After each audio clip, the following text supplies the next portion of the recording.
যুদ্ধ বিধ্বস্ত গাজার মানুষদের জীবনের গল্প শুনলেই যে কোনো মানুষের অন্তরকে নাড়িয়ে দিতে পারে, কিন্তু মন গলেনি প্রতিবেশী আরব শাসকদের। অথচ হাজার হাজার কিলোমিটার দূরে থাকা বিশ্বের বিভিন্ন প্রান্ত থেকে বিবেকবান মানুষেরা এই বর্বরতা কোনোভাবেই মেনে নিতে পারছিল না। তাই বিশ্বের বিভিন্ন দেশ থেকে গাজার অবরোধ ভাঙার উদ্দেশ্যে রওনা দিল ফ্রিডম ফ্লোটিলা কোয়ালিশন সহ বেশ কয়েকটি সংগঠন। কিন্তু একে একে 3টি মিশনেই ব্যর্থ হয়ে গিয়েছিল ইসরায়েলি বাহিনীর বাধার মুখে।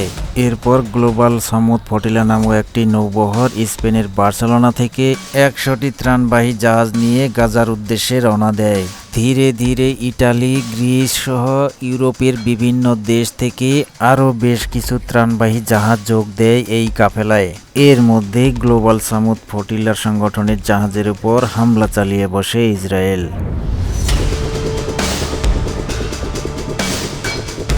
এই হামলার পরপরই বিশ্বব্যাপী তীব্র নিন্দা ও ক্ষোভের ঝড় উঠেছে ইসরায়েলের বিরুদ্ধে। তাদের এই বেপরোয়া আচরণের কারণে তীব্র সমালোচনা করে ইতালি।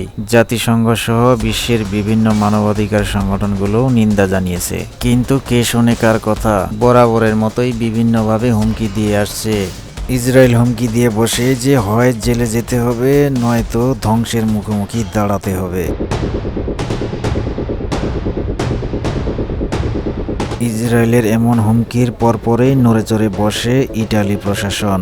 ত্রাণবাহী জাহাজগুলোকে নিরাপত্তা দেওয়ার জন্য রীতিমতো যুদ্ধজাহাজের নৌবহর পাঠিয়ে বসেছে ইতালি। দ্বিতীয়বার এই কাফেলার উপর আর কোনো ধরনের হামলা হলে তার দাঁত ভাঙা জবাব দিতে প্রস্তুত ইতালির যুদ্ধজাহাজ। ইতালি বাহিনীর এই পদক্ষেপ ইসরায়েলি বাহিনীর বিরুদ্ধে অলিখিত একটি যুদ্ধ ঘোষণা শামিল। এর আগে বুধবার ভোররাতে গ্লোবাল ফ্লোটিলার একটি জাহাজে হামলা চালিয়ে বসে ইসরায়েল। তবে সেই হামলায় কোনো হতাহত হয়নি। তবে ওই হামলার পর ওই জাহাজের কর্মীরা বেশ আতঙ্কের মধ্যে দিন পার করছে। গ্লোবাল ফ্লোটিলায় থাকা সংগঠক সুমেরা আকদেনিজ অটো বলেন, মাত্র কয়েকটি বিস্ফোরণের ফলেই আমরা প্রচণ্ড রকমের ভয় পেয়ে আতঙ্কগ্রস্ত হয়ে আছি।